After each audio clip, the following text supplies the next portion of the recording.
is Friday. Yeah, we are back once again. Ya sabe bio warefo.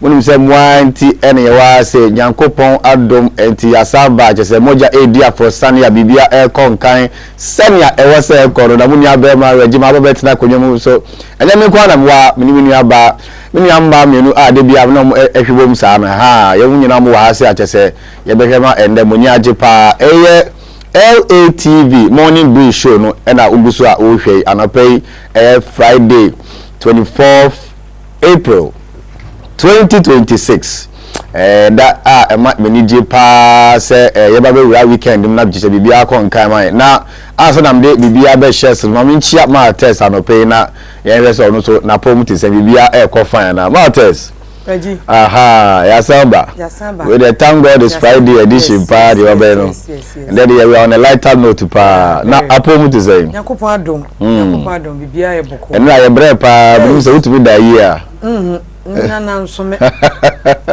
say it was a short night until and so maybe and so what you also have to pay essential now na so some do aduma nkukun the boss say pa to say no so na name mentem papa sa the radiasi na busuafo so ho ye yes we ho ye pa radiado me aso sa na duna manda o begusua aduma na ye na ntino benden aye from anti o mo donti ene ye na ma test unchia ye sponsors me no pay yeah you bet share sponsors and party chair di kan de koma Helios Care Center se wo chi o ya ndompe pa de omo ye hu adwuma ye omo Michelle Camp Sankofo afen so Janka natural mineral water enso ye damos enso kro gin a onuma typhoid unya bida omo so ye damos omo so ye mo na afen so no be taught cleaning services am see ano omo no omo wo so o ministries department omo agencies omo ana dwuma no ye de bebrasho mo nsa omo ye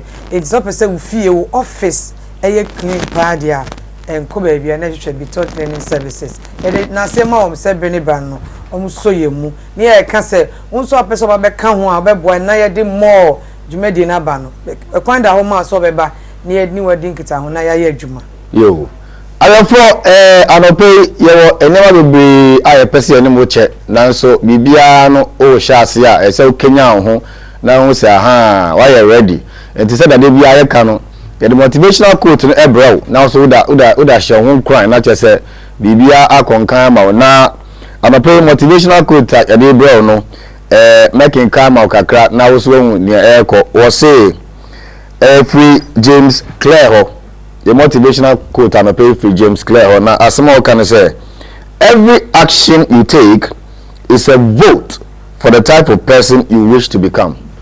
Every action you take is a vote for the type of person you wish to become. Matters we say over in kakra where the just say every action you take is a vote for the type of person you want to become. You know say na ya sorry say can say ya medjuma e vote bi ya vote o decision bi ho e be affect the future until your positive voting say and me decision we e be boa I mean that is also obesere sir me dem person here pa until you can say na just say dey be am taking the positive action the best way I can not just say me future so I bright amami I be try ya ho sima ye ba pe ne ye djuma de nya be hyeso ye be sisi a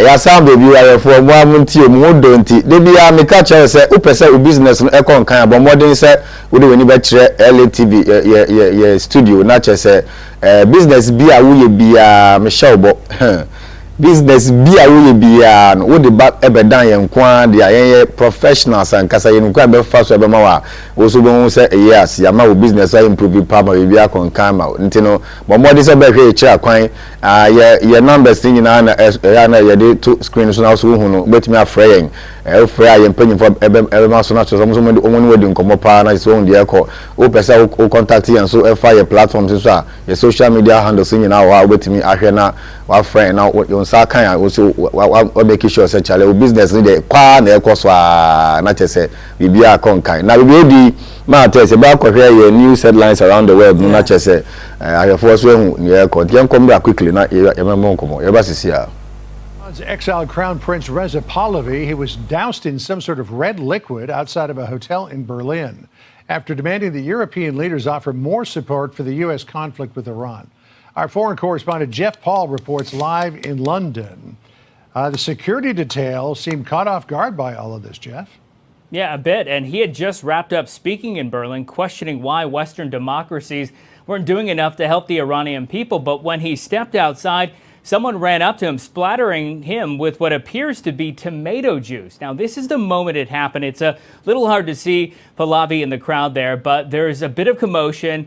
And as it happens, that's when a security team then immediately tries to get him away from the scene. Now, despite the red liquid covering his back and his neck, Pahlavi seemed very relaxed, even waving to the crowd as he left. While Pahlavi wasn't invited to meet with any government officials during his stop in Berlin, hundreds of supporters took to the streets to demonstrate. The exiled Crown Prince of Iran urged world leaders to adjust their foreign policies, saying the solution is not with the current regime, but is with the liberation of Iran.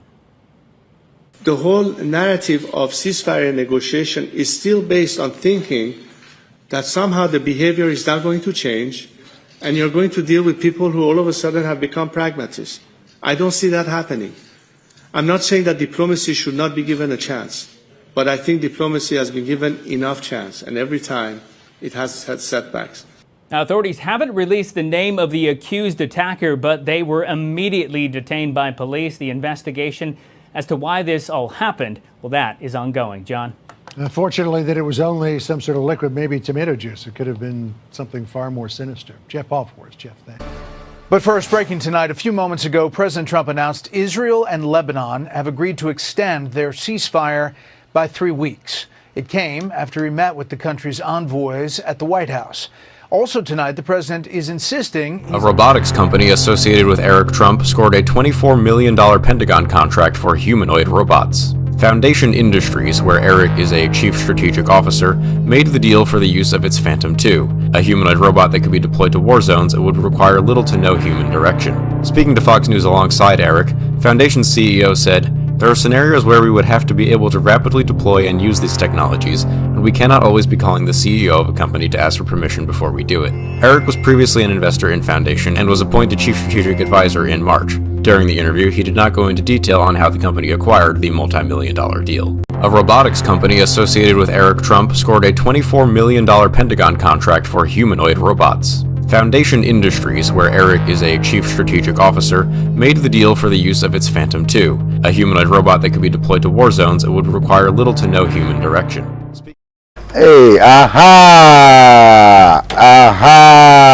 set me can say you can see a catcher and a winty on say and that you also have a count. Now, why don't make an say you want to make us have it to the anime?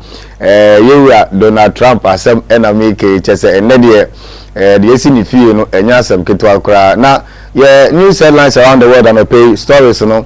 And the first one out here has to do with the Crown Prince of Iran. Oko exile just say yetumi tuna se ewo nyukroma say on na manada obi man so just say onam won enkofo bi so won pena asem ase o tototo nyama ebo ne nkeka ho na enya asem papa kura. Now the other story no which is of interest to a lot of people in America no ma test just asema ba ne say Donald Trump minim say owo enkola 5 na we na ase ne baba ko efen Eric no or also one of the company be a America or mass or they are into robotics and chief strategic advisor and asima bani say omo contract ewo Pentagon and omo winning Pentagon contract no to the tune of about $24 million. Now when America for now say hey we the NTS with the corruption plain corruption and I say we are trying and it is somehow to we are travel on those who said that I said on TV cry and fan who cry and I so just say and the bano ni aje on the Saudi we see cry or TV so just say he's happy cry he doesn't care. I'm so surprised anyway because they used to complain about Africans say yen ye tires and your presidents no ma it is going to be a very difficult thing for you to see say broni pa ba or yaman contract or abayin but fortunately unfortunately it has happened in America. We need to say you comment to become well. So there's always a first time. So there be no more can no say a drum so na udwin hu bie mu a na conflict of interest na and only main issue no na ya na ha dwen na kanye sadia so ye American we nipa but de kaka say ye sesi akwaye issue bi sa but no no ye omampani nua na ono so no business tycoon say Ghana no any in fact the opposition for no crime penny for nim say e adwuma bia oye nie the man minds asem okay intino no ye the man no mo no hawo because ye chemu po a man penny dada for time no na niema bi sa no kwa sha say ye man the kwan say that is here table of nepotism e Ghana ha say intino no wo but say na man penny kufu anso so no say there's a president for nankasa mbese meko so mo ba na aya asem kakra omo ma no omo ko ba bia ko pele no omo benya because omo pa net so and omo trust say they will pay back aha mo de adwuma no kredi be bem and it no we de Donald Trump dey say ade ni din no Max na ogene nya de but ye be gya ne ahwede be si say wonya awie o say betimi age a ye be hwe na ya hwe mo asem aka yo ye hwe ye weather report and pay quickly na ye ntumi fa dwumade ni na enje nto aso enti weather report na ready am pa cho mo ye hwe sisi anya hu ye ko e fa weather ma tia se em say weather no e na good screen sisi ya ti no ene anapan kasa no ewie mo ayekusu pa se de kana pa nsuo nya ya kebeto gidigidi je se nsuo wo wiem ti no yedan ya ewia no so beba ewia no beba at 31 degrees Celsius na enwumre no 26 nti na pay de wan kasa be hu se weather na eko o hesa oni ewia ne no be wi ni eti no se ewia ni wi ni dia na show no be ko that far 31 nti wo de bia se America no wo shatter dia na wa share nti o see today in Accra we will see dust rain with partly cloudy skies throughout the day. This morning temperatures will be around 29 degrees Celsius and in the afternoon around 29 degrees Celsius again. During the night temperatures will be close to 27 degrees Celsius. Winds from the southwest today with an average speed of 13 minutes per hour. Intino at least in from my womb. I be boy and yet from a den but yeah na a yan bebo. Tensu ntimi antaba we hear same boy because tensu wo wiemu onyanko beto pa enra for the very first time I test me nchowa no emenya some nice breeze bi won area ni mu atese ma mi dwamata de kora eto ho kora say nepa mi area mu pa na ase de yenya some natural air condition bi pa boys ano na mani age pa light ne ko off ne san ba ya light dem say ya kasa no moti asem kakra but mati ai amode no ko ye won ko ye me yende no ane wo light but mati report bi so free other parts of Kumasi ne keka wa yesi honum ne de chese enya asem keto akora ye dundundum soso saa enra say me pie kakra ko ye dwumai wa onim e o baby ma me so complain pa say chese ma me ne dwan ho no te abontin say chese show otimu no odwen won te ase onso ne na ya ne awenyi kakra de ne ifinti ontumi nante na chese obre pa ni muntuntum e besan enya asem keto akora na ye be hwe ye newspaper front pages na ba ansa na ye be hwe front pages ni pese yetie ahwefo bi so from person mo chain ye ekoso mo important se mo anti ne wa anti no se bi phone lines ni de ma na chese bibia ekoso mo important bia no na ya hwe ne ye di ye hu ne eko but answer na ye be sa phone segment ye be twa ya ho sima ye ba pe ne de bibia aba hye so ye ba sisi a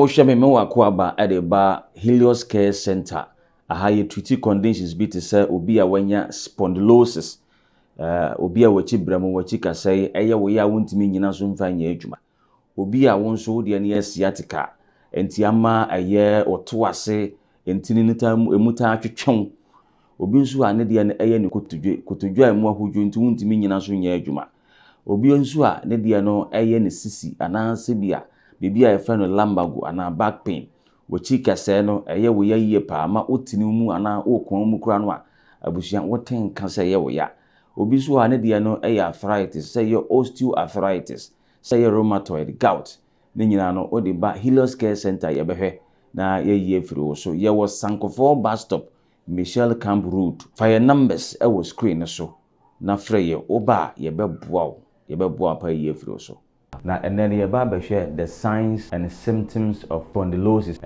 ohawa etama ye chibremu ye chikase no eho kire no ema ye chikase no eho etochiba enti ema obi oho no mo a onamo a na wachia ana se eta eye ne ya yie pa onubi oho no mo so a onamo a otimi hu se obere yie ana se ogina wo se wo ye adwuma ana se wo ye ade a otenka se na chikase no eta eye ne ya yie pa abusua de atia ne se wachika sai ebe hyase ayewo ya enema bi a wo hu no ene se ontimi nante se de ya na nka otimi enante kane no obi nsu owo no mo a na chika sai no eya na emu etai eye no titiridi ana se de anka nipa bi a wachika sai etimi ye flexible na se wo pese wo kun mu a watimi akon mu no obi wo ha wo kase won kun ne mu a abusua ontimi enkoa ni mu obi nsu owo no mo a sabi wo se eba se bi a esese wo jane nan kura no a eya no won te se sabe esese o jane nan obehwa na chese wo jane nan agu ne ho eno ane efre ne se losing of sensation na yese ekoba ne sa na chese atenka sabe se jonso de wo a obenya no anase bia wo pese wo gya wonan a obenya no saa atenka no efiri ho kɔ wenimu nyina aye nsankyerene a abusua ehya ase se ba wo so a na kyese kyerɛ wo se wo chika sai no chimato bi aba ho ba na saa wo de baba Helios Care Center na yahwɛ na yayi efiri wo so na obi bisa se spondylosis kura na edie na de ba niema hodo bebre ebi ene se enyini odasani unyini a edru baabi a especially yema ameno ne yem papa no mo a omanyi efiri beye se 55 years kono eya na bebre no a ewo saa ohawi ana afei nso obi wo hono mo nso a na adwuma a woye anansa bia emfie bebre ni adwuma a oye no eye adwumaden woni eta soasoa niema woni eta pegya niema obi ho no na adwuma a oye na ya tenase otenase che obetimi atenase the whole day ye maame no mo ya motonton ade wo dwom mokola dwom kanashi agbogolosi dwom ni ade mo nso munyi adu baabi a mota enya saa spondylosis a ye ka ho asami anansa taa oni a andom taa emfie bebre ni no omo so eta enya eye saa spondylosis a ye ka ho asami esanse taa no se wonuma edru baabi a abusua etimi ema eye ensuo bi ewo eye ye chika sei no ensuo totrotro bi ewo baabi a ya toatoa no mpenu saa ensuo totrotro no eno na ma wo chika sei no emu eye mre entekoba se bi a esese wo kun ase de obroni kan se eye flexible enti ekoba se esese wo kun mu a wotumi akon no saa ensuo no nyina no enam cigarette na wanom over the years enti no ema saa ensuo no nyina besenko enti ensuo no besenko saa ema wo chika sei no ho no ewo eye dry enti eye dry na se wo saa na fei obehu se na bushins na ehye ho no nso na eno nso so ewewe enti ewe na fei dompe edi ahia ekoba ne saa wachika se no emu beye wo ya wachika se no okun mu a obebre wachika se no ugina wo se wo ya ade a kakra na emu ya wo ya enti wenum ne eniema abusua etimi ema obi endobi nso ane de no nso ebi ane ye de wo no se de obroni eka ne se genetics enti ebi ana ewo aye na busuam ene ye de awo no na ane nyina akire de eka ne se fabra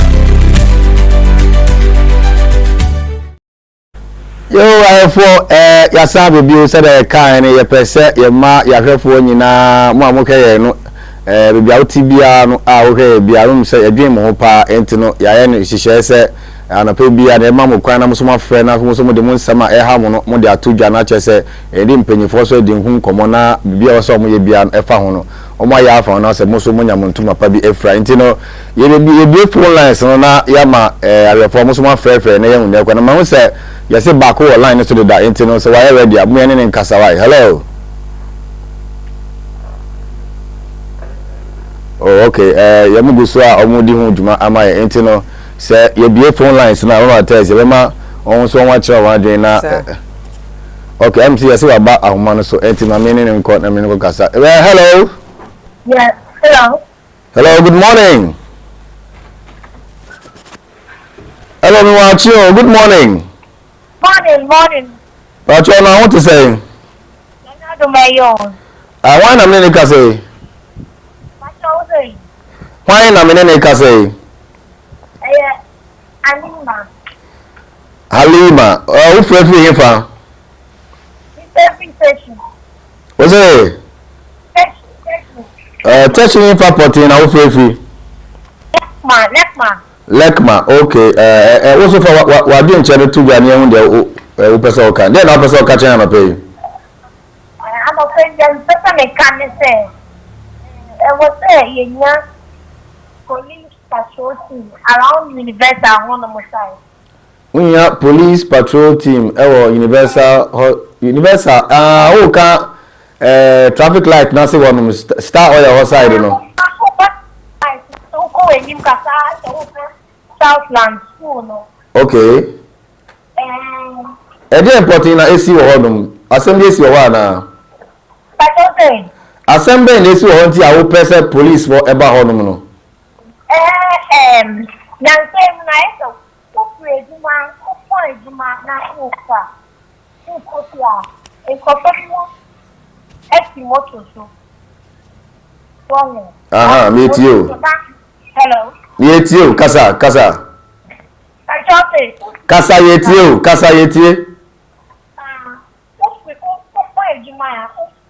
That's the whole Kosia. And Kosia motor so. Now I'm didn't Koso back. If you're Kwashe boys, wow. You're from Kwashe boys. Kwashe boys. Omu kwa asikan ne nkeka ho na omu de gemu ne mafi mu nsam. Omu kwa asikan na omu de gi mu bag ene mu phone sifiri mu nsam. Moto, na say am omu ti me bag, safety me Kose. Ma omu afa asikan ne nka o de.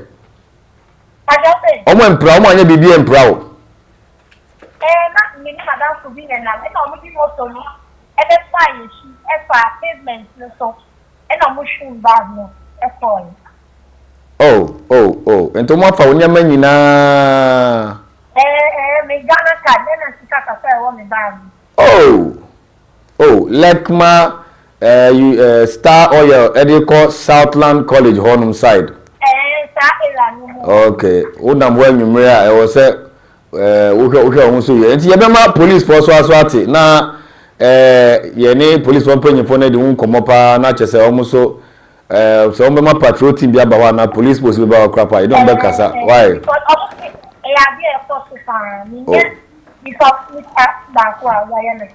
yo why are there pa say wa ba yati asemwe omo so mbeti na chese ne wo se omo ye ho nyina omo aye why yo ye da se pa we for one tell say what we abaya be o se friend Halima offer free Lekma important more baby o say who call Southland College wana I say do enyumre na am so mu ye emaye be mu ye adwuma wo honum nja so o kofie no wa pon no kofie no e na sa boys ya mu kura moto yi abehwem o mu bag efi o mu nsam a chese o moji ne Ghana card ne sika kakra woni nche Ghana card is so enye free o bekwa kutua ya sam enti we dey kai police for mumra Lekma important more pa na mumma ye tight security pa because ye mpese asembodi mbesi ansa na maba mu de mummo de ana muntu ana mo entema ye na chese bibia enkon kan ma ye obi fufo ewo ahoma ne so ana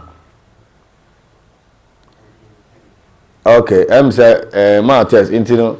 Say unim sai ahopa. In fact, usane. As a wo call down kakra na wo call Kofi Annan road no so na. Okay. Say ho ye din. Ho ye din, un say first na be at 3 a.m. no 3:30 na me pie na. Ha, wo call we training na. Ha. To Kofi Annan traffic light on. In fact, ebu ha 4 5 okra no na ho ye hu. Man say man na ahonam na ekwa akoto no. We be metie mu wow. Iti wo be nante do no safety, sa traffic light e sane de ho ye hu. E ho ye hu pan ti say wan hwe ni ye, sa de omo kan de. E ho ye hu ko say sum e wo kakra bi na light bi ho na e ba bi adum. E na ho ne ye din che say say fiti maneti be see bia like ma benya ka bia e twam na besen ko but the one dey wudu na usane dey na be na manifa bush road kwan no so ntino enim wo no mo sheda ma enim dia he wa che no e ho dey na anwumempo a dipa nyina kra nda ye no say na motor boys ne so ye no ohwim no de ko a ansa na obetie mu no mko nti wo so kasa otiem na aka oyem say nra ye di hu komo kra say na ye some few days ago ye Okada story no and na make say say police for check you because ukra moto na no nche say ukra moto ni na me check we see who exactly what you are doing so now say we Okada rider ebia who sa license no you have passed the age of 25 and now you are 25 years you are qualified to do that business not just say we are legit problem be any ho afi so no omo we patrol no so no first be pa mekaya na unam ya stop o we dey just ukra car na say ukra motor po unam kwan kra o mutumi stop o ebisa say wo free wo kwan ya to kotokom ake say den kwan wo kotokom me kwa wan bi da I have experienced that thing before yeah sometimes you will feel inconvenient say but then I think security wise no it's in the right direction some bears are not just say nipa boni bia na say mo akra say mo fa ni momo eno mo yesa unwa de so some this kind so ko yesa bi papa bia eni o mabrabom so na no kra ni say na nye Okada guys na omo ye adwuma bebre ni omo on say bi ono wapon bi ani nua bi oye bad but onim ana area wo so me fa moto ni twa me ho gi ade na no ko bokro nya omo a no kra pa so omo de esim so omo ye adwuma na ye ne mabone but omo am ko fa nkrofo motorbikes na na yesa yo me him say yesan wo obi a wasan frɛ yo enti say yenya obi a on sham frɛ but emre ni ntino ye be call ye newspaper front pages ne so enti so obi ba ne ye tie de ono so de ba beto dwa enti ye newspaper front pages na ready a me enhase ne enhwɛ ne eko okay say ne me shase am de daily graphic na shase daily graphic okay daily graphic or say government or say Governor urges shift from diaspora remittances to investments. I think remittances no edisika akese pa na eba o.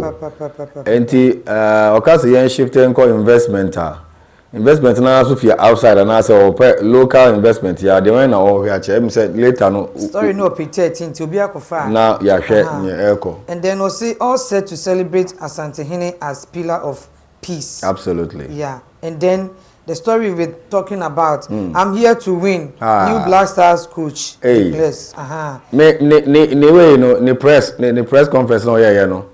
Part bi na many campaign say no obisa omaba no motie na sem press ne say I am ready. Are you ready? No much so yeah. Are you ready? Okay, then let's do it together. I'm so much say just yeah jabo so pa and abate chen say hey yeah, they support you, but you must prove yourself and be able to do what is expected of you. I mean, I think say Ghana for now they are not actually looking for any big surprises be at the World Cup, but then we should go beyond what we did at the last time. No, last time I think we just exited first round loss at the we had only one win, which was a terrible campaign for us. This time the Curious. You see, if any question, you have question to no.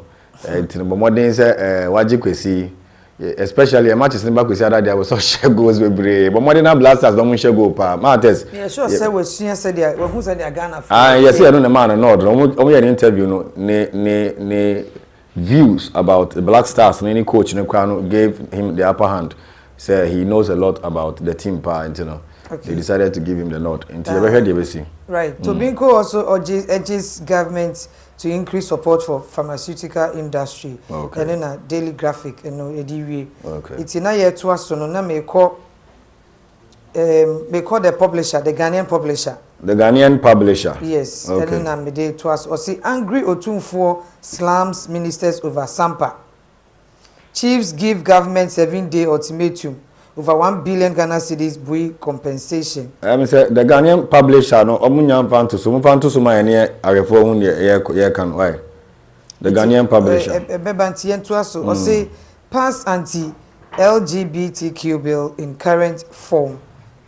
Tampuli ena eka. Then Gabriel Tanko actor play was not declared wanted. Yokona and also eka sa we ewo the Ghanaian publisher.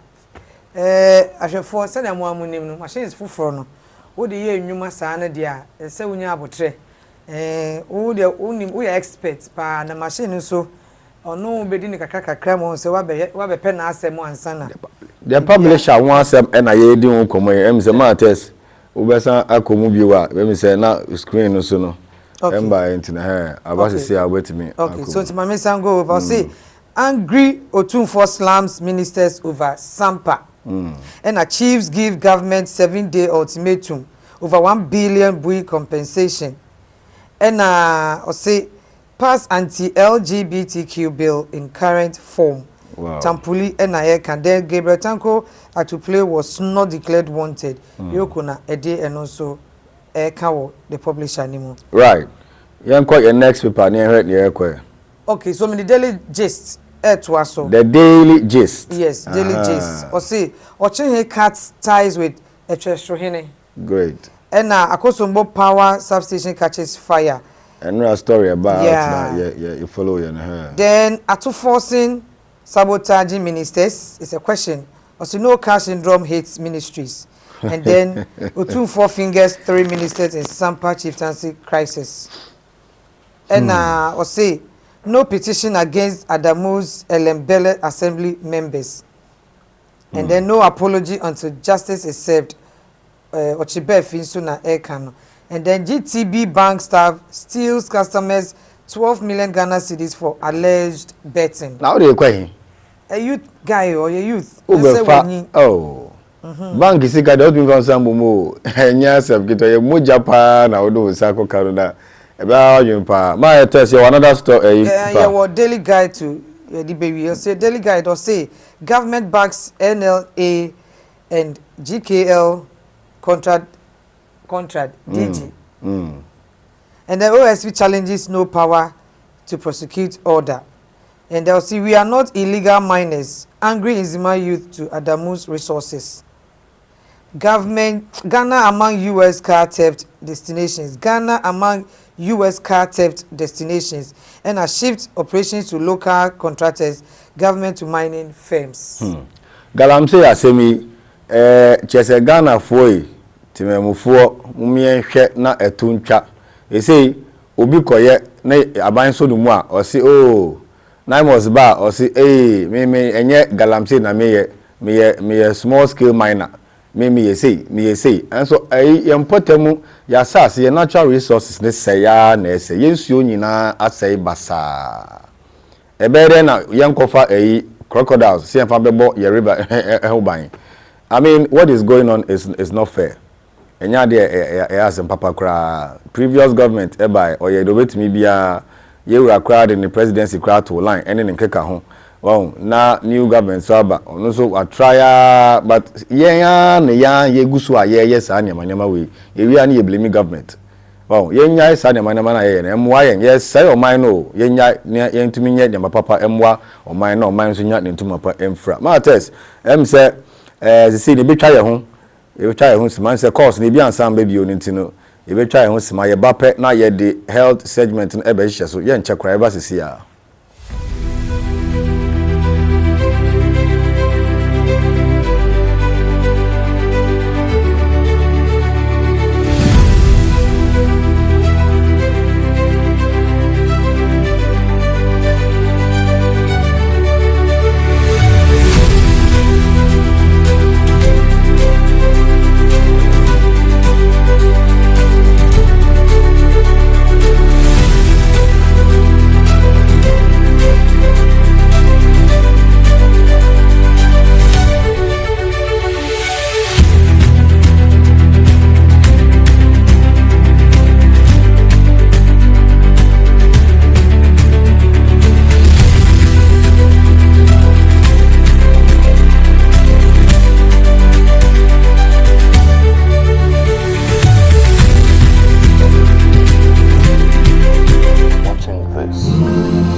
was in your phone, my. Tell me, what are you really doing with you?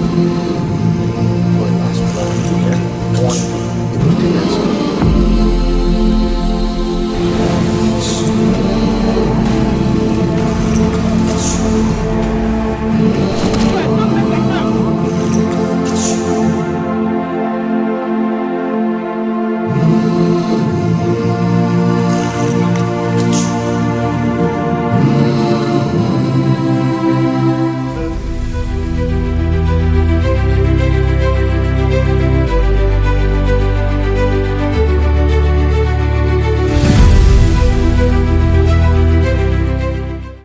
Che eba L.A Morning Breeze hair segment so senya Benny Brano no ye no ya make catch on say me da wase say wa fidie no egusu da ha sei koso se wo hwe wo internet nso a bebia social media handles na wo hwe na wa subscribe na wa share na yesua de na wonso usua na obi nso so esua na yenkoye anim yen se bre no se na de bia na pa ye ba ye no yenim se ye wa boa form so ya se ye Helios Care Center ye Janka Natural Mineral Water na afi so be top clinic services ye do mo se Benny Brano mo so ye so me ma otiti bi na me ne wako na wahu say wo ye exercise no say na say odi two trim or say health is not about the weight you lose but about the life you gain pachotie biem or say health is not about the weight you lose but about the life you gain and intini yen hye nso na ye kwa ekotwa ye ho na ya tete ye mpom no ye basima ye de nema ba beto aso.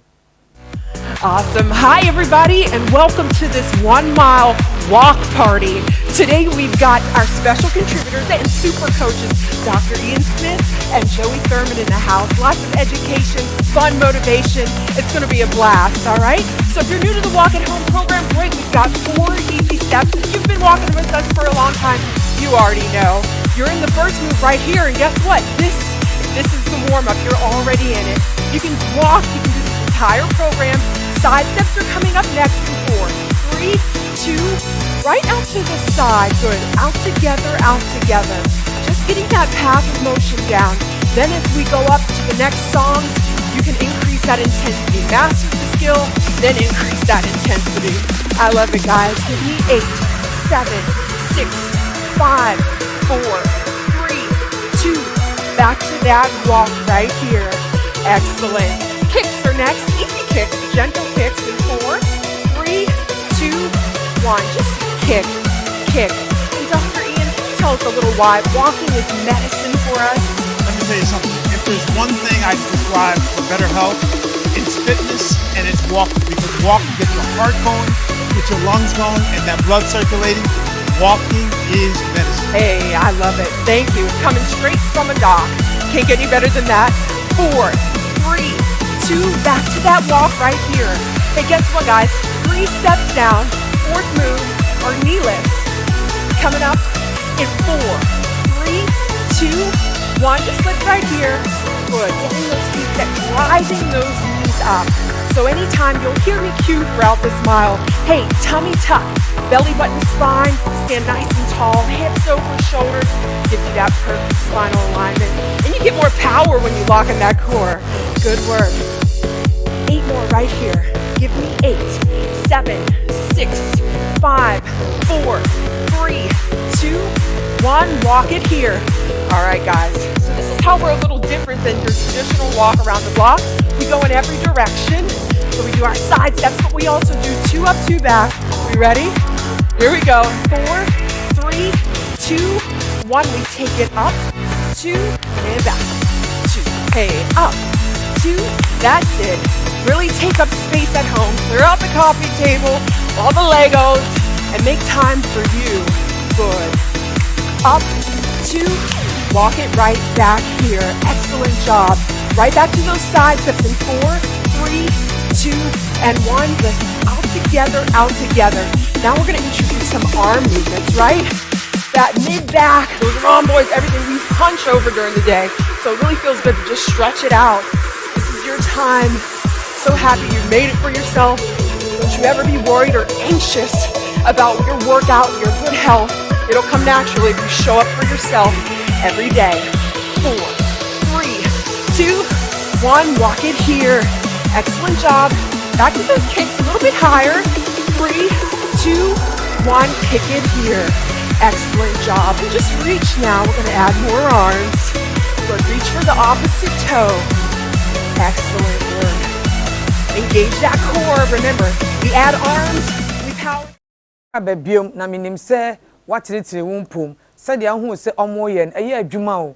Eniti se wo bibi videos bi a eye aerobics ne sa nema warm up sini ade a se ye bi na eboa wo kwatimi bonwum ofie na wa wo de ye wo de na wo so create na wo ye so te ase bebre na betimi aye eboa ema wakoma no ne umoja wakoma aboye na moja ne circulate kama na bibia akọ wo yare nkitinkiti bi wo ho memory loss ene ma bi wo ha wunyi ebeba no wo ye we mu nyina na ete se ebe ye afri ho ma na wade wo ho ene nti ene de amene baba be hwe ene se ene day ene wiase afa na nyina in fact World Health Organization any UN omo na omo show mase no ene day February 24th go see 30th of this month no ye dey see ho say World Immunization in fact a week by start ene dey be ka say World Immunization Day enti no mesel ye so many vaccinations obi wo ha e bibia ni wa ye kan we are not dey afa ha mesel just say ababo na ye bo no apart from COVID ye ba ye ya na ho vaccines ho nsem adoso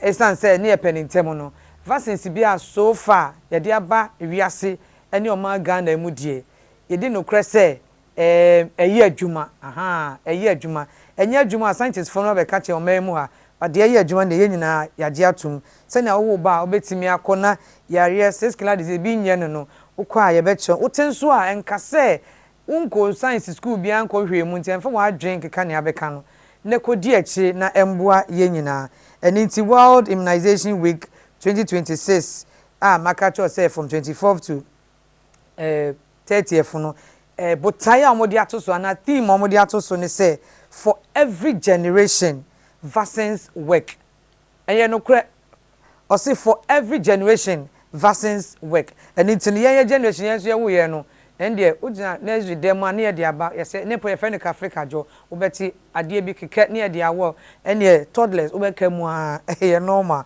obi ampe pain bia wo the body ne so ene ti ye hye so ye ka ho asa no hu se ye bo hu dewro fi se sa ne ya hye ye se ye nye se this year no campaign will highlight a 50-year legacy of vaccines saving over 150 million lives and focuses on ensuring long-term protection, bridging immunization gaps and fostering trust to secure a healthier future for all ages. It is any say generation bia no vaccines ni wunya no sa no mo che ye say ye nton koso because aban bia no ye ma ni sika so mfanye ti say ye ma ni sika ni vaccines na say e ba na se wo de wo nkwa wa ha dwen because en kedi kokro for so na ma for so a enkom beje na aboa wo eni ti ye hye ne so na ye we mu se na be ya yare boni bebrebe na eti no obi ti say yellow fever se obi bisa me wa ha say emresen na say wo de wo yellow fever na beka che ne say 10 years bia so wo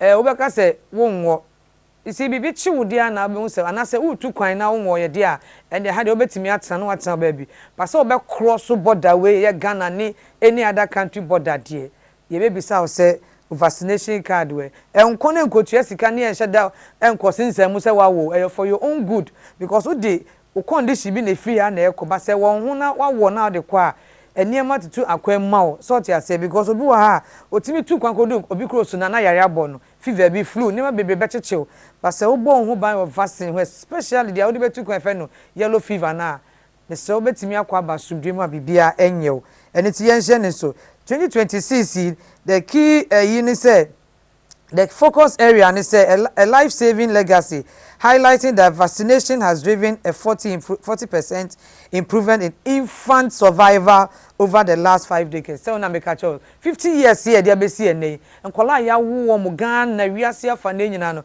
vaccinations na abo mo ho ban yo because ye bi memu de ye no metimi agya ka say ye no kre if say ye hwe efi kura adokro ye ne niema sebi ohia ne ho nsem ne de a vaccinations na abo a enkofo o myth bebre wo ho mpacho be se wonye scientists now me prove ya eyem keka bi why now the ye de ba eye free ko ne koje na nyesa na edu ba bi na afie ka se ye metua ka na se bi boni beto wo ba be ye ni ba bebre enye no etimi ha omoma ti say poliomyelitis se wo ya wo na se nko wo ba bia me ni krofo a ignorance ne nim dia no mu nimti e di how ebre omoma eti vaccines de na meka na e mu bebre but this 50 years I be seen any de World Health Organization ayire ne ho say ombeboa na enkwala bia ebe wo no na enkwala bia ya wo mo no omatimi agina enti ya to aso akọ the next 50 years no na so be wo mu a na wa mia wani say ontena ma wo de wo mewo na wanka say unim nyansa eti wo ma oba nko wo bi emejan ka say me manwo me ba no me ba ne nya ahoto because you see ye research and research aba we hu say omo a omo wo ye ne wa hoodin eti omo ba be sin omo a omo ango no ti ye nhye ne so senia yini ka say omo ye Ministry of Health nso wa ha enso ye ne de senia be ya de bia na mo suma nurses se omo nko abonte am pa chow e bi omo tin be hye ye bodere ye advance call round be ba wo fie ya ma omo accreditation identification chese ampa we mu na eba ye no so ye nhye ni nyina no omo yes to celebrate and children say be protecting and quality communities across generations and ye dey promoting vaccines from infancy to adulthood sir and it me pa chow ye ba na ye se ye nko a enka se omo wo na wo fiti COVID-19 ebesi ene ema awu wo mu doso ema awu doso eba yese wo a wo kowa a wo nwo fine mebere na awu a wo mu guso wo ene ti embesi ameyi hu ano na de tena se ne bo mpa ye ne ko je se wa ban se ko a ko ne ko je fi se o ha bi ba onye sika fan shell goals ni be said the campaign led by the WHO no urges governments to invest in vaccine infrastructure to encourage individuals to complete vaccination schedules. Yes, emu bi wo ho a ye kase ye nkowo vaccinations na e bia ma so be what 3 okowo ba ko a osimi nko bi mpacho ye nya ne sa se 3 vaccine bi e be ma se 3 ne se kowo a e se wo hwe na okowo ni nyina na unya wasumdue addressing the 19 million children worldwide. Kwala 19 million this year was asini so ye hye se obi amia na ni se ode ne ba ne beko na yakwa wo no every risk bia hu a edi fatal diseases ebebre yare bi wa etimi chi oba no immediately na akra no obelusu no ntimi sew se na yenua ma no ye hu om she brown na green ne bobo mo atade na no ni ade pacho omo ba mia wani ne ko hwe ne no beboa ye sen se ye beta na be yiye hu ano efi se enese wa ban no ono na di sika ya na se mo ane su bi ba na me se wankwa ewu na walusu there so many things fear ne kosi 30th no Ghana by ewiase WHO enyina eba nti no say life saving legacy of vaccines esomia wani ne campaign ne koso na no wayere ho na so de obako say wo compound house na woni mobi a na onte ya mpacho uti na so de dero na ko wo hwe other channels bia so na uti a bodero vi say yenyina ye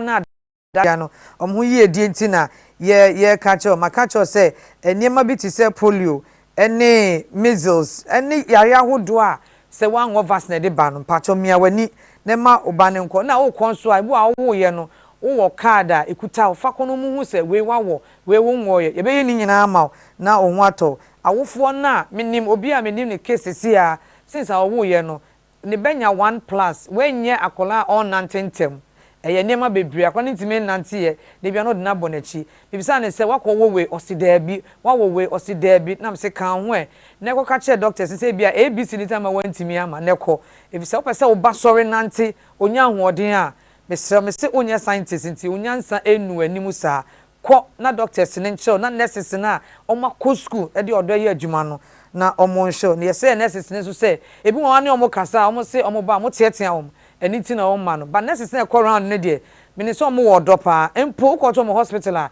omo so ya na edu obi omo ye nipa ba ye sese omo nya abotrema obi bia obeba because omo ka se Florence Nightingale adwuma e no mbe ye dia na omo nya sa abotre no anything ye nsemre no me du besia na maka che o se from ene kosi 30th no me sew bie wasum na bie wani na wankasa so tu anamon ne ko be hospital ne clinic be be obi a chip compound ko ho ne ko bisem na wo benya nia ye hu dwuma wo so ye wo dia na wawo menim se wasua ade eni tim da so wafidie ni gusu do enyi free ha efisa niema aka papa no ene ye de ba beto aso ye twa ye ho aba na ne edi su nyina no ye de abrɛw.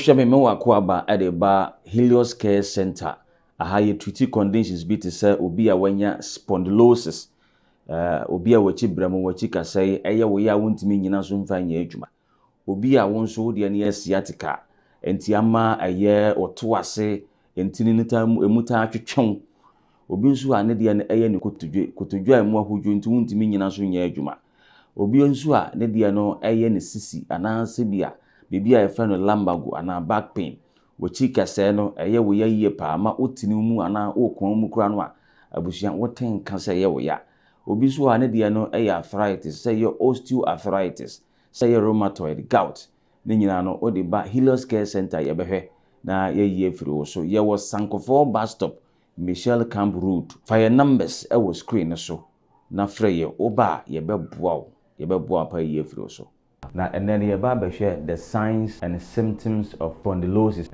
ohawa etama ye chibremu ye chikase no eho kire no ema ye chikase no eho etochiba enti ema obi ho no mo a onamo a na wachia ana se eta eye ne ya yie pa onubi ho no mo so a onamo a otimi hu se obere yie ana se ogina wo se wo ye adwuma ana se wo ye ade a otenka se na chikase no eta eye ne ya yie pa abusua de atia ne se wachi kasai ebe hyase ayewo ya enema bi a wo hu no ene se ontimi nante se de ya na nka otimi enante kane no obi nso ho no mo a na chi kasai no eya na emu etai eye no titiridi ana se de anka nipa bi a wachi kasai etimi ye flexible na se wo pese wo kun mu a watimi akon mu no obi ho a okase won kun ni mu a abusua ontimi enkoa ni mu obi nso ho no mo a sabi wo se eba se bi a esese wo jane nan kura no a eya no won te se sabi esese wo jane nan wo behwa na chese wo jane nan agu ne ho eno ane efre ne se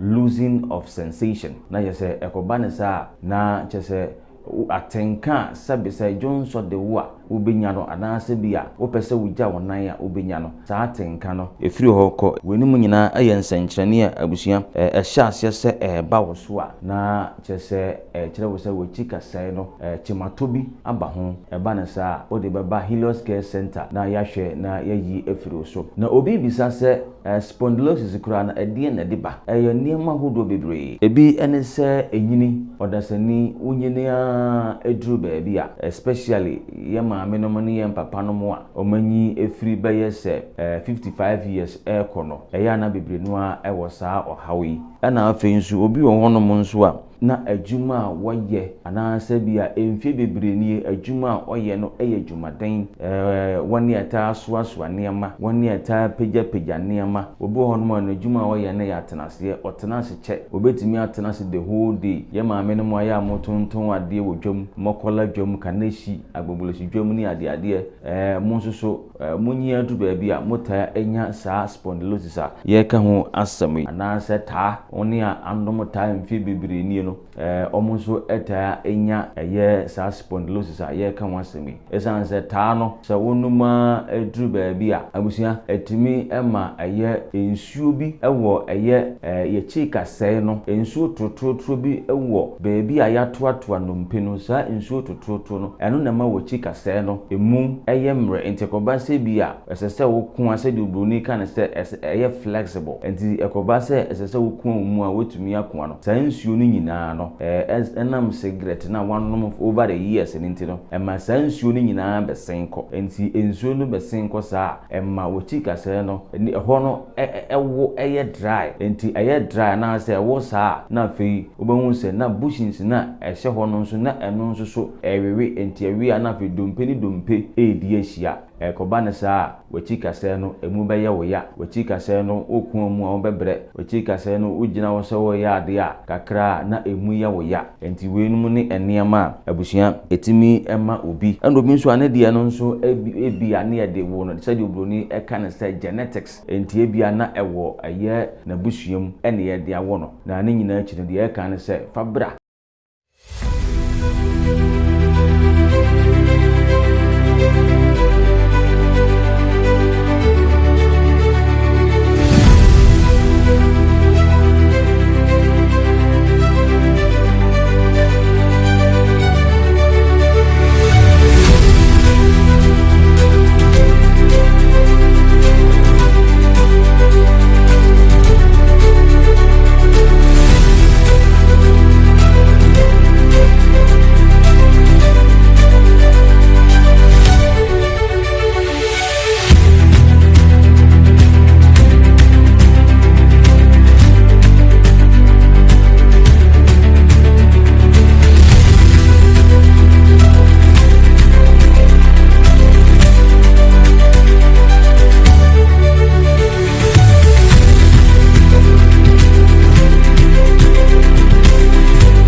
right abusian for me mo bibia akwaba me sanso emma wo achimbiom ediba L.A Morning Breeze so fan ye do see agudie mu nsem and ye kotwe eba breman e wo wiase fa na nyina ne nsaka ye de update ni nyina emma mo e wo eye dwumedie so nyuma ko bi na so ya sen emma dane de nyina yetimi eba live e wo eye u screen no so ye fast da kese emma Helios Herbal Center almost say de be fa e wa pomudun yare bia don pem yare bia fa bra makache na omonsa ni nyina emfemfu ni pedwe mu la emfa emma sanso na Bitot Cleaning Services omonso omabiebie omapon se eba na ahumdie dia from ewo ahomatrofa ja me producer Ejibeto so na osuwenye bi afro enso ewo ehonom na onim se eba no eye nsu a obetimi anom na opomudin etimi etu empon ejama odia na ese janka mineral water ane from ewo eye ahomatrofu iso eno so like that we screen no so afen so no obetimi enye bi ato ewo eye dwama so na oso wetimi ehu de ekoso ewo eye unipedwe mu na yemfa sitakese so ema woso wa woso oji bread ani de nyina wo hwen ewo eye u screen no so afen so no akwanya no aba ejama eye upcoming artist anyumtufo ene eye asofofo se mbetimi abeto airtime fofofo na eja wetimi a promote wonnwom na fen so wetimi a promote wa sorry na bibia so etimi aye kama de amount enso ewo ehono na entampa ye remo ewo eye obi ma so ensensem ne ja wa nu se ye ra weekend ma no games ahodo na ebetimi atodwa enso ewo ehono ye ra eye EPL run of eye 34 ni mo Sunderland ni Northern Forest na mi aduma ene omugina ekwa no saso na Fulham ni Aston Villa nyame adoma wochena eno eye 11:30 am sanso na Liverpool na eye Crystal Palace enso be share 2 p.m. West Ham era ko PM West Ham any Everton jeno so na 2 p.m. sa Wolves any Tottenham Hotspur enso 2 p.m. Arsenal the Gunners any Newcastle so ejbe hwentam so ewo eho ne be PM ewo La Liga ma enyo da match mienu bi etimi etodwa na say na results no ete wo ho no Vallecano ni Espanyol de no ekwa 1-0 enso ewo hono Real Oviedo ene eye Villarreal de no so no ekwa 1-1 draw enso ewo hono Betis ene Real Madrid de no so ene nyame aduma game ebetimi atodwa wo bra abo eye 7 p.m. wo run of eye 32 ewo eye La Liga ni mo Alaves ene eye Mallorca enso de ene nyame aduma wo china ene eye 12 p.m. 2:15 eno eye Barca ene eye Getafe de no so ebetimi atodwa enso ewo hono Valencia ene Girona so de no 4:30 p.m. eno ye nyame adoma wochina Atletico Madrid and Atletico Club de no so no 7 p.m. tana wa channel so de amame ewo honom ne enwemo ewo ensemfufo no mu de na ehase ejefi Manchester United omakachi no nim se openyipa oda eye team ya no enso din sanka ka ababetu ja wo chemu se ese ni de ohunu se omo the right moment omo enyema bebre etibi edi bua eye team no be make sure se one ne mount no ombe push hard ombe keep ombe bomodian so push hard se be ya eye season no be na wie na se enyema team akoye edama eye Manchester United boboko no intino or Chelsea fans more expected good more expected something good and feel more sense say this season there United ejan and naso ye pa omo form no ankasa na one say Jeremy Poku doku enso din sankakra ababetu dwa onu sinaka ejima Man City boboko no Chelsea Carabao Cup no there ebe nice trophy afen so no onim say ombetimi edinkunim enso ewo into no omo expect na so omo bom hu modin bia say nyame aduma Carabao Cup no oni eye City boboko no betimi aje edi esi omo na so na me bia so etimi akoye edi amomo ewo hono na ni se nyada me de betu eni se lo mi yamo osinaka edi ma eye Basa boboko yi abrante yi jara betu ja so opiki inji kakra ewo hono me kono so koye nsem bebre enso ewo hono be ne de mpenfo chese enya dia obetimi recover fi ni inji no musesi anti nyame aduma season no de enya de oni eye Barcelona boboko no ebewie na emom no World Cup ni de ade obegina emom edama eye Brazil national team enso ewo hono ni yetufa na de ni atwemu ewo Gavi na akachi na Gavi ede arabetu dwa se anu de wogije na rehemu ye pa se nyame aduma La Liga title no ombeji edi esi omona so na wonim se nyame adoma 10th May ya classico ewo ehon mo ne Madrid boboko no ana ede hwentam so ewo La Liga no nto no de owo gige na rehemu ye pa se Barcelona boboko no ebetimi agile title no ewo La Liga no edi esi omona so no nim se Luis Enrique manager edi ma PSG boboko no odi ne plus ababetu ja wo chemu se transfer plans body ababetu ja no o chese small adjustment enya dia o metimi assign players bebre na say last year omo ye no mtimi sign players bebre na kakra no mo no o metimi ahwe so o metimi abomo modern akodu empempen so bi Mohamed Salah odin san kakra ba betu ja na good moment oni referee no share enso ewo hon ma watches after the game. If I don't see you, it was a pleasure. Next Mohamed Salah says some even a dia nya dia obeti na kan biom edama lipu bobo kono into no say hu no field no so dia na say dia na esi no ne ye tu fa so na de ni atwemu ewo Tottenham o maka chi no ne say Tottenham bo kono dia ho osre pa o metimi akwa han ne de obetimi ahwe players no ma dwemu na eja enya metimi akoye ede amomo ewo honum na wa kire se so omo han philosophy no so be hye o ma dwemu o dije pass players for no o ma dwemu de mu betimi ada wona fe plans omo wo no enya betimi akoye ede amomo ewo honum na onim se Tony Cruz oni Oriya friend no judging club din sem kakra ababetu ja Real Madrid boboko no expect say nyame aduma next season ankabe mbani jesem kesiye pass Tony Cruz ni judging club ebetimi abeka management team no ho ewo Madrid boboko no Tony Cruz so edin kwa kakra afa Bamunchin PSG boboko no wa Champions League semi finals no chese I think sir Bamunchin boboko no ombe defend better than Madrid for no na momo so no owo gige na rehemu ye pass PSG boboko no ebetimi ayensentrene ewo Champions League na bia masan beje Champions League title no di esi omona so no na on say Frankie de Jong ono so din say kakra betudwa wo ayonkofa oni Lionel Messi ewo mo no chese o start show Lionel Messi no o so akra o no so enjoy an idol kese pa afen so no oye ni favorite player o hwe se obetimi amonitor steps ni na no so ebetimi abeye se de Messi ene ono so aye na ye wiemu ewo obi ma so nsensam ne mo dia na ewiemu ewo adagula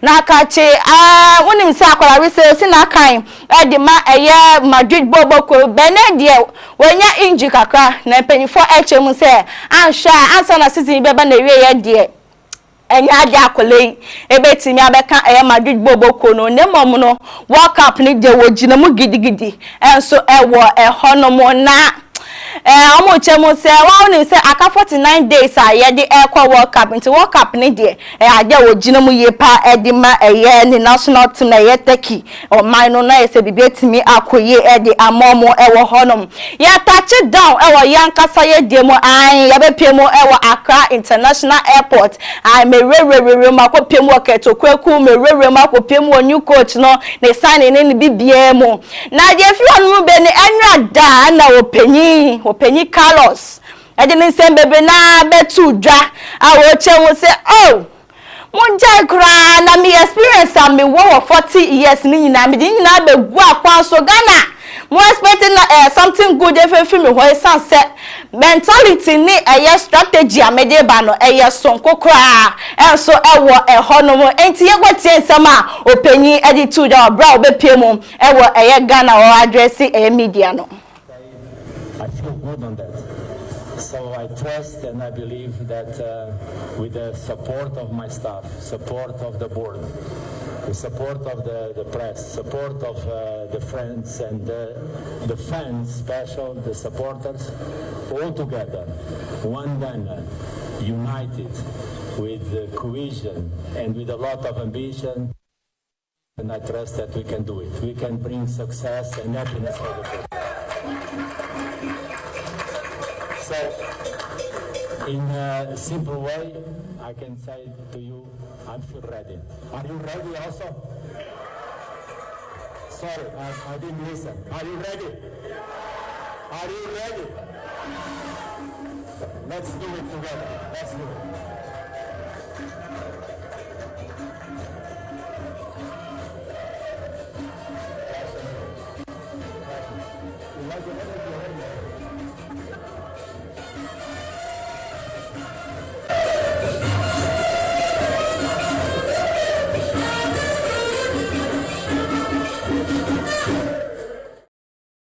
Openyi Sunday and Samba kumienu bi etu ja se challenges ni je wo se be face momu die na momu no owo ntoto ya eno no ewo ono ankasa ni team oni players for no mba bedi hu komo anti yenkwete eno to video no embassy ya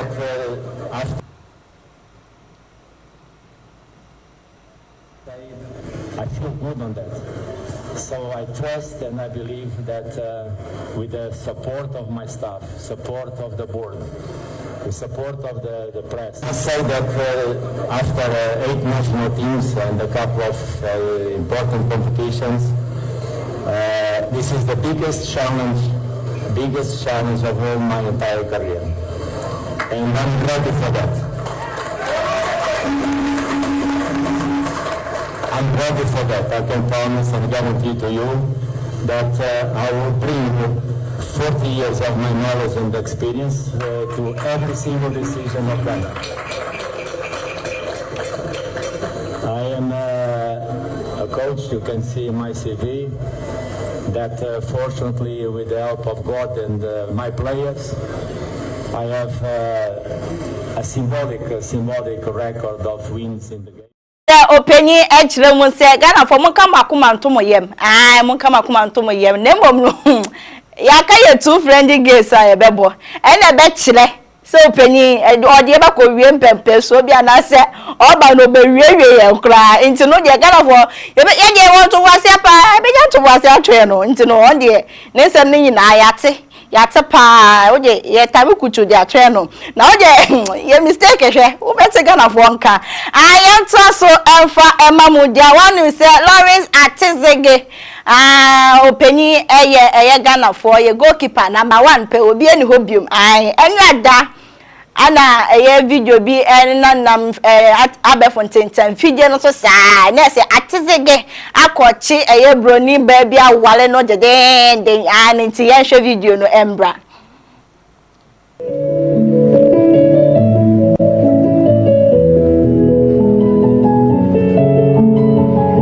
Ben sizlerin burada evlilik bağıyla bağlanma dileğinizi, niyetinizi Kuşadası'na gerçekleştirecek olmanızdan çok mutlu oldum. Özhan kardeşime, değerli ailesine de bu konuda çok teşekkür ediyorum. Aile bağlarınızı Özhan'dan dolayı yakından biliyorum. Umuyorum seninki gibi, sizinki gibi, benimki gibi, bizimki gibi bir aile bağı bir kez daha Kuşadası'nda kuruluyor olur. Enada Atizege I float chenchilenche pa na so congratulations to you nemo bronye ba no akofa no yi ahwe ye pa nya said you ba ko wie court o me fa me sports empress o me fa mi o na onim na asemba pa na Atizege o be ye na bia o be ka se mentufo anti no Atizege wa ware fefe anti ne yire na bronye ba fefe o be rumronyi edama Ghana for nti eche Ghana ye nya nananom embrofo ewa ahanom sei na ye wiemu ewo ya kasa ye diemu da onim se Ghana Premier League to so dendende no so enye asem keto akwa match day 31 ho fixtures na ye nsaka no pay ya ye de nyina bramo ewo dwumedie so nyame adoma Friday day ni mia no eye 11 wonders any Beche United so on the bashisha so enso ewo honom wo brabo 3 p.m. Saturday enso Vision FC any Radio All Black Sunday and so Mediama any Go Stars Horror United Brekum Chelsea House of Folk any Nation South Sudan Bazakeni FC Samates Young Apostles any Carriera House of Lions ni Adriana Dreams any Asante Kotoko and also Sunday on the 3rd May and also ebetimi atoja ewo honest nyame adwa next week fixtures neja mabobo ni nyina edi amamo ewo edwumedie so ebusafo ahana be mama kwan ma me da gude mun se me se kefefie amonone me de nyina ebesi emphasize da kese ema ya boafo Helios Herbal Center o se bra de dompam yare nyina obesa na de ama sanso na Victor Cleaning Services se ba no eya ahunde hu sensem dia na so betimi afro mo sanso na eya janka mineral water omno jume kwada ne de nyina o so ya se wo jume bia ye di mo afenso na kwanya na ba a obetimi ana so ye upcoming artist ana se o pese ye promote wonyoma wa betimi aba LA TV ya location no ewo chado obetimi aba neja time ne kakra bi something small so atiase ye betimi promote music no so jama o kama sanso na o pese wo tsira wo business no so aba so a ye no obedi nkomo ne wa ye nhihye ho na ese yetimi promote wo business no the amount and so ewo ehonomo Friday special de ni na esinyame aduma Monday yesa ebehia update ni na de ni na ebe mo ewo ejumedie so medin de na neka de pobetimi so Afrem Sports Empress makramo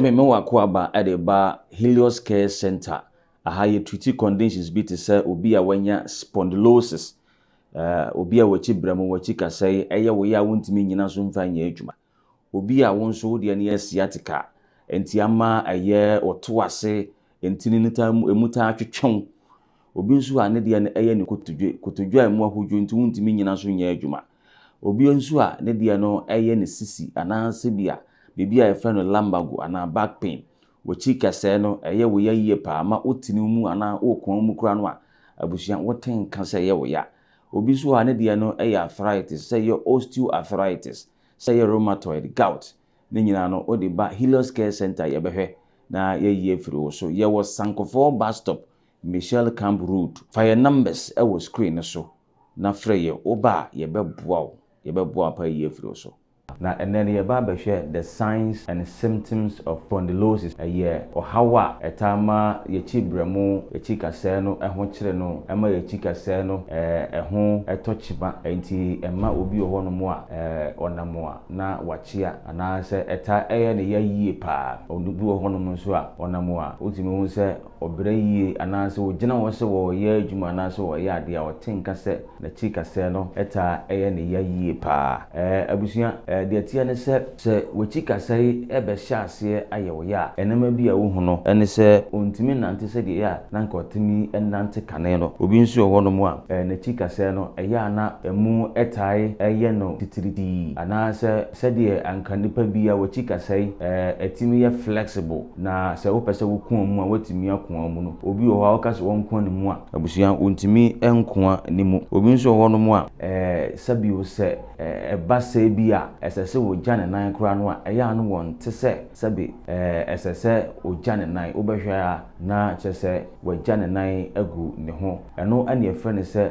losing of sensation na yese ekoba ne sa na chese atenka sabi se jonso de wo a obenya no anase bia wo pese wo ja wonan a obenya no sa atenka no efiri ho ko wenimu nyina ayensenkyerene a abusuan ehya ase se ba wo so a na chese kire wo se wo chika sai no chimato bi aba ho eba ne sa o de beba Helios Care Center na yahwe na yayi efiri so na obi bisa se spondylosis kura na edie na diba niema hodo bebre ebi ene se enyini odasani unyini a edru baabi a especially yema amenomani yem papa no mo a omanyi efiri beye se 55 years kono eya na bebre no a ewo saa ohawi ana afensu obi wo hono mo nso a na adwuma woyɛ anaasɛ bia emfie bebree nie adwuma oyɛ no dwumaden woni ata soasoa nneɛma woni ata pagya nneɛma obi ho no no adwuma oyɛ ne ya tenase otenase kyɛ obetimi atenase the whole day ye maame no mo aya motonton ade wo dwam mokola dwam kaneshi agbogbolesi dwam ni ade mo nsoso munyi adu baabi a mota enya saa spondylosis a ye ka ho asɛm anaasɛ taa oni a andom taa emfie bebree nie no omo nso eta enya saa spondylosis a ye ka ho asɛm esan sɛ taa no sɛ wonuma eduru baabi a abusua etimi ema ensuo bi ewo ye chika sɛ no ensuo totrotro bi ewo baabi a yatoatoa nompe no saa ensuo totrotro no eno na ma wo chika sɛ no emu mre entekoba sɛ bi a ɛsɛsɛ wo ko asɛ de obroni ka ne sɛ flexible enti ekoba sɛ ɛsɛsɛ wo ko mu a wotumi akwa no saa ensuo no nyinaa no enam cigarette na wanom over the years enti no ema saa ensuo no nyinaa besenko enti ensuo no besenko saa ema wo chika sɛ no ɛhɔ no ɛwo dry enti dry na sɛ wo saa na afei obehu sɛ na bushings na ɛhyɛ hɔ no nso na ɛno nso so ɛwewe enti ɛwe na afei dompe ni dompe edi ahia ekoba ne saa wachika sɛ no emu bɛyɛ wo ya wachika sɛ no okun mu a wo bɛbrɛ wachika sɛ no ugina wo sɛ wo ya ade a kakra na emu ya wo ya enti weenum ne enema abusua etimi ema obi obi nso ane de no nso ebi ane ye de wo no sɛ de obroni ɛka ne sɛ genetics enti ebi ana ɛwɔ na busuam ene ye de awo no na ne nyina akyi no de ɛka ne sɛ fabra.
For ya sign ababio mefa enasia kese pa ema yenuaba sports empress woni se one de agudie mu se mabasa na chese bibia ko nkan pa odi bibia to dwa me se coach na waba no so bebo no modern pa because wa anye de a ene na yenso ya aba radio ye bema ne ye bebo ne tikwa sa na ha no ko he has to do well at the World Cup entina ne aircon e da se pa sports empress odi agudie sem ebre na you say you drew your business segment no na you behwe your business tip of the day quickly you ba na edin komo na behwe so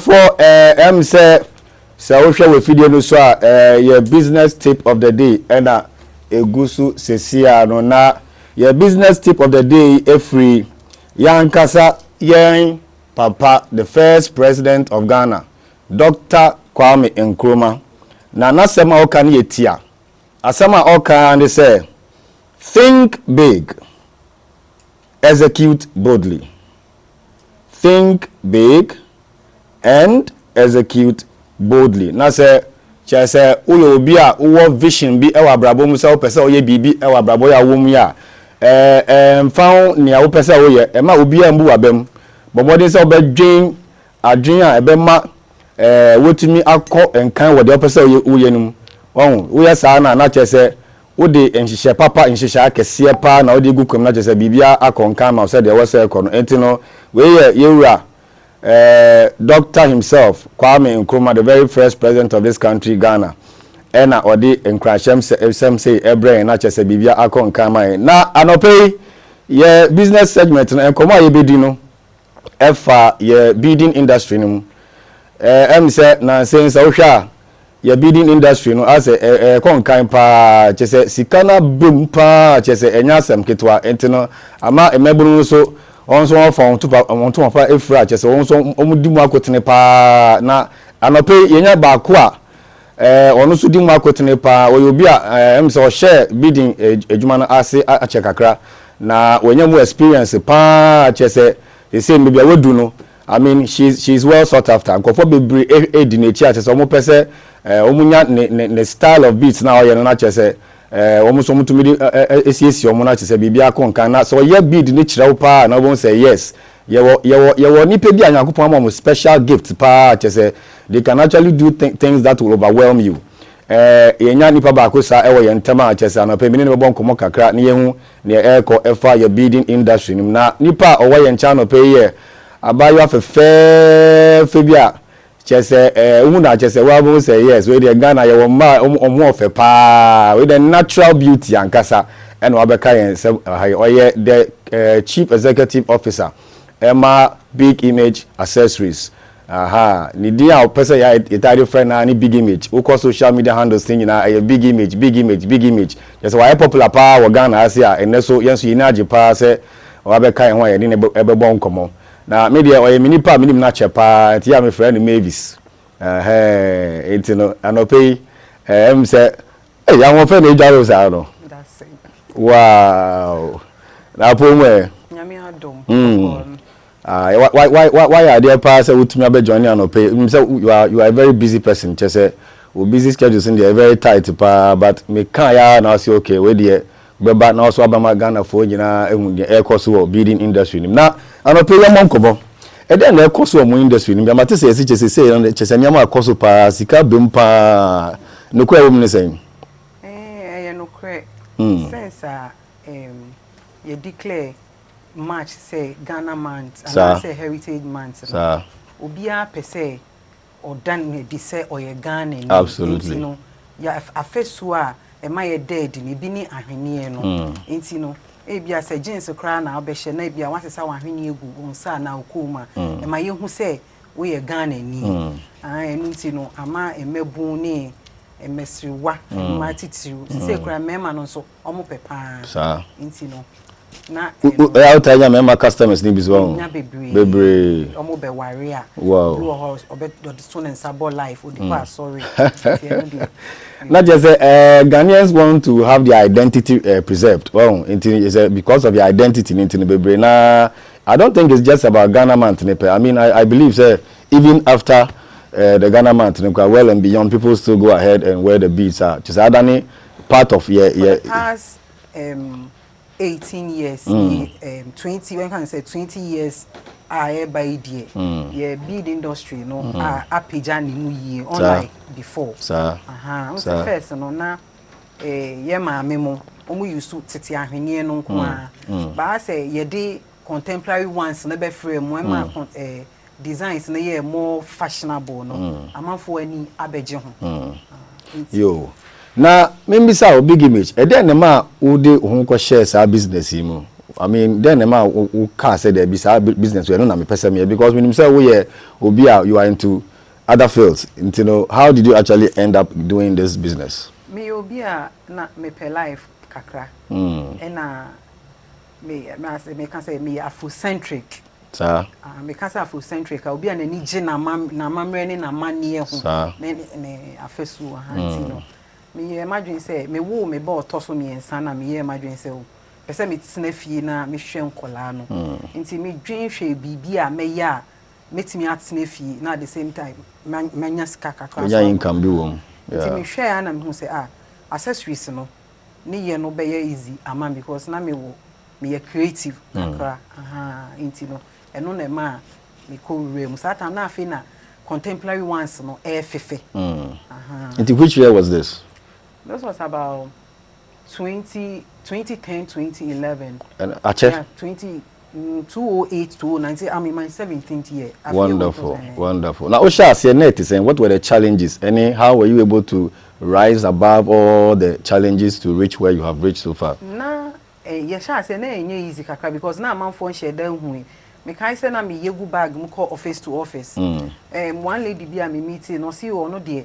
ahwenie no se no abosom nooma no monti ase yi ba ebedu beebi no ye start day foreign ones no stones ne crystals no fry no hu say oh yetimi the ball life man ye enye say bia wo ware na ye go branko na wotimi hyekọ office ne ade nyina nti edidima na eja peke so that challenges we wasn't that serious because you were determined to actually succeed. Me pushy na enye better saba. Okay. Start na mini ebo a me say minim say bia me creativity background na because me kokro ma na ebi da me kon mu nti e ma na eton ahwenie no obi else ye bi bre me almost omoji a so almost pese omo de ton omo no ma no raw materials nti no omo de ato omo kon mu omo de to ho nti I think say me breakthrough no start fi e ma na eton raw materials na nti obi akwa o say oh Mavis big image okay nti eno na ma me gina so crash start training no because no pese omusua wow yes that is very important say we obi a wo san e kire nkofo why an established school crashes out kire nkofo so that you use ahwene no e de ye munyama na moye no nyesa ye hu o videos ni bi ego screen no say ye hwe che say ye hwe efe pa na ya wo ye ne say how do you do this your product wo ye ne say machines be out there na say do nsa na do handmade okay but you tools specific tools bia they say plier rounders plier cutter and scissors near the end it's a must have apart from that you know you should need tools bia sir now your materials no wan materials no we say ye bi wo Ghana ha e wo kroboni kofodua okay eno no ne locally made ones no okay na ye wo ebi a ye di fi China Czech Republic na India o craft ho nyina enye me na me kra me sha se se ba wo market ye wo market industry e wo makola gogloshi kofodua krobo okay oduma se ha ye toto free a ye de ye okay ejuma okay ubetima chain types e wo difference e wo yeah, yeah, dear, no, a friend of Krobo beats, no. Okay. And no, a handmade, and no, a glass, broken glasses, and I recycle. Okay. No, the color, from moldy into a heniano. Okay. And Sunny, will be from China. And also, artificial normal market can boom. And a war original stones. And no, dear, natural stones, a bit is amethyst, turquoise, monia onis, monia dear. And I wash chevron, say Indian for I started cry ye be a man of crabby feet. Yeah, Nina, sa chevron, if it can be rooted from Ghana. Okay. And you can say Ghana because designs na no more chap brain this time. I see. Oh yeah, I mean cost involved no yeah super and as okay. BD no it's a time involved no. Okay.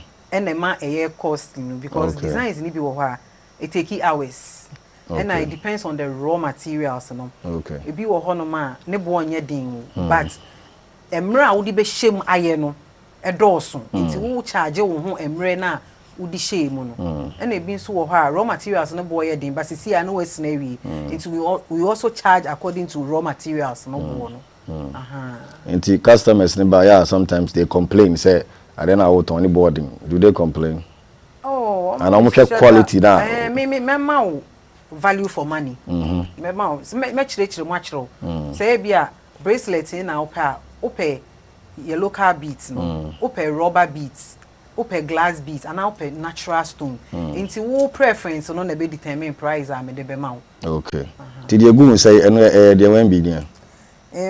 We foreign beads, we say amethyst. Okay. We moonstone.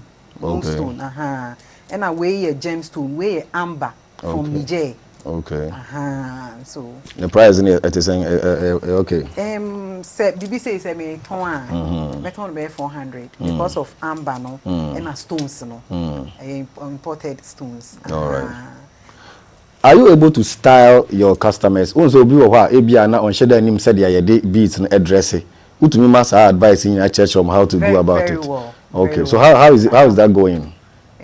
Me especially omo be ye na traditional marriage na omo frame you me pese me ye say okay na me busa okay inte colors no ye den into o chere me how do you want to look o chere me say na e bia na owo image be specific image be o pese o look like okay into na ma chere ye nye ni say we udi we to so a ene be fine e be we say e wo say match on paboa e wo say wasom ade enu ti me match watare ana wo bag eno de eno so cost pa especially.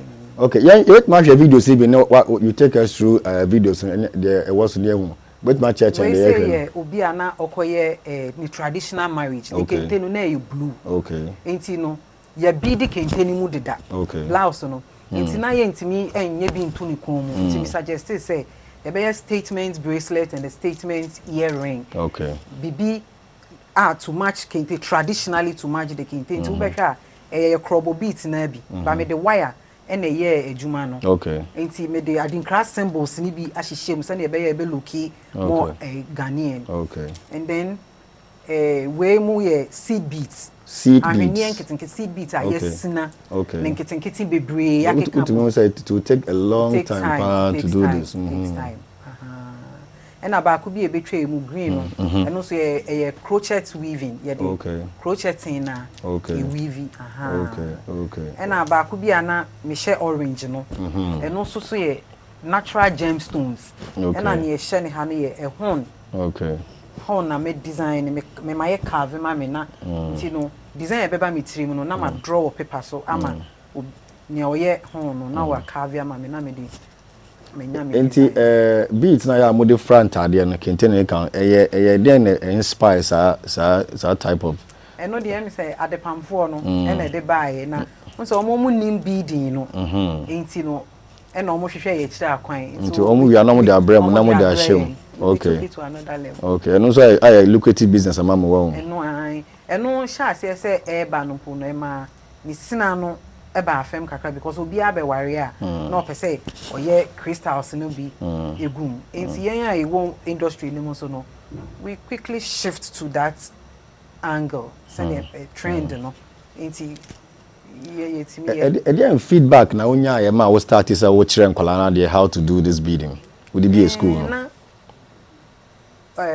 tanya me sha se ameka ye no me ye mokola ma no mu hu me designs na amo ton mo kraba no obi apebia to nkom nti se obi wo ho no ma oye bio but okọ ho no hu se me de no e dance so se ni amo ye no e ko nti o se eni e kire me ni oye ma wo na kire akwan okay na eno na ma start ye nti me wo ho na mo direct okay microphone ebrem and also the bay school so how is the school going so far me ye no quarterly like nti no first session no atwe mu January okay ti afi na ye be organize before okay nti say obi pese oba sa school ni be sua mo beading na umsa do number betu jama na chese omo say dia eko ye wo beginners class o obi wo ha o pese osua ba onim hwe wo ho kra no ansa na ye wo intermediate ono de e bia wo sua du ba bi kakra nti o pese o improving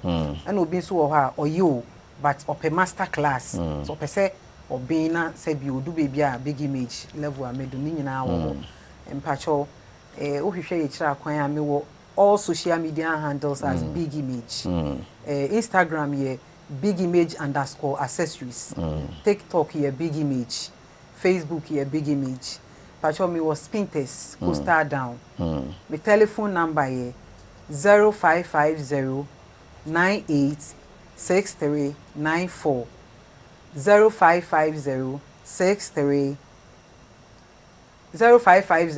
639894 okay and me WhatsApp ubenya me WhatsApp so 0209 616111 0209 616111 yo aya oya events to promote your business yeah you call outdoor exhibition so you do have any upcoming events yes, I have one women in entrepreneurship it's coming on 29th of this May Kokumlimli Consolidated Bank. Wonderful, wonderful.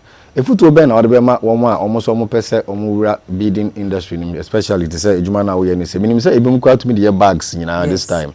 And never be more part. There's a lot of avenue in this industry. If you told Ben or the Bema, will be a person who shares our business with you.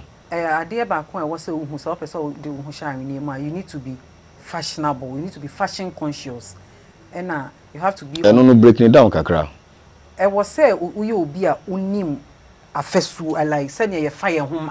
Untimi and carry anyhow. Now say oh yeah, fashion because we be or share a fesu no now wa patronize meaning say American what here. But then does it mean say will be your own needs mindset no to me mremu now you can't train that person. But breaking through will be a bit check a crowd. A bit yeah. Because me call pamataria me share wo ne wa nia wa pamashe no na me to. I see. And na me ma wa pam bia ma me. And you have to be on top of your colors. Okay. Untimi nkeka colors. You have to be artistic. Wow. You have to be very artistic. Ya no scry yesua. Okay. Okay. De bia na yesua enye dako adwuma. Yo. And big image. You better was pa yembe ni tino say ye de besi ha na emepamu no ya to yan safro na yedi enkomo akwechire pa hwe what is going on in the industry ne why ye be paso e de aboa youth no me am always interested in the youth pa say de be ya omo so benya bibi e de omo sai na chese sika ba omo kotokom na wan ko wiya ne nkeka ho no aha nti ye be pe emepa ne afro na chese ye send enkomo bio ye da se pa so aba nyame shaw ayefo say bebia assembly do no mo amu said ya etie big image na aba obeka ye homa oni abebo nkomo efa bidding industry no mo said ya business na be lucrative to see our Ghana has it but modern also fa ho jim say or the numbers nya to jade da ni social media handles nya da to ja o hwe na ko big image all social media handles no won sabe kan na chese oni need nkomo said ya fata yen hwe ye currency exchange rates no any commodity prices no ye wi ana ye djuma na abeto aso ye ba sesia.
Entabusia yamamo ache emamo akwaba edeba the morning breeze ejumedie aseda kese enkoma mama test dani dan nyina yapom din ehu ehianti na yemame ede health segment ebesomo na aseda kese so ensa nkoma ye papa Reggie ono so the business tips and so ebedamo na le bia mi kam say commodity rate yi there ye papa mama ni bi ni mo ye cheso pao almost the one near my price cost us mema 2 cedi or chana cedi betimi asave na ya de 1 cedi na to asida kese so bie men koma minwa bag to a the past square me twin sister no ono so the agudie mu nsem eba somo na eya no che booking code no dey say me this is a penny one mama bi na me wie na me ni me Friday am pay bedwa wa hase entabusia ofa address entertainment segment me am bedi dwumede mu akoten amamo